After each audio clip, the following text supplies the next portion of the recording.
Në mbledhjen e radhës të muajit shtator, Këshilli i Bashkisë votoi në unanimitet që ambasadorja e Greqisë në vendin tonë të shpallë qytetarë ndërri e Dropullit dhe Pogonit, pas propozimit të kryetarit zotit Dimitrak Toli. Ceremonia e akordimit të titullit u zhvillua në ambientet e Bashkisë me pjesëmarrjen e disa anëtarëve të Këshillit drejtuesve vendor. Ceremoniali filloi me mikpritjen tradicionale dropullite.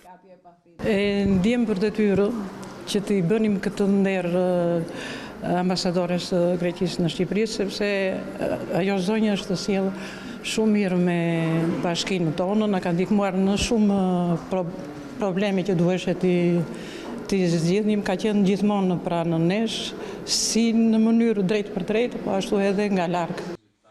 Gjatë përshëndetjes së tij, kryetari Dimitrak Toli falenderoi zonjën ambasadore për kontributin e saj në zgjidhjen e disa problemeve imediate me të cilat u përballën banorët e Dropullit dhe Pogonit.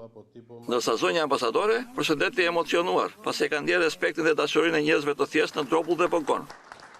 Θέλω να μιλήσω από καρδιάς. Sot dua të flas me fjalë zemre, pa letër të shkruar. Gjatë qëndrimit 3 vjeçar në Shqipëri, Dropulli ishte bashkia që kam vizituar më shpesh. Tashmë jam njëra prej jush dhe e largohem me përshtypjet më të mira. Kam shumë konsiderata për gjithë popullin shqiptar, pasi vlerësoj shumë vullnetin që e karakterizon. Να δει την περιοχή. Misioni diplomatik i zonjës Kamici në vendin tonë përfundon në fund të muajit të ardhshëm, ndërsa stacioni i radhës është ambasadore fuqiplot e Republikës së Greqisë në Portugali.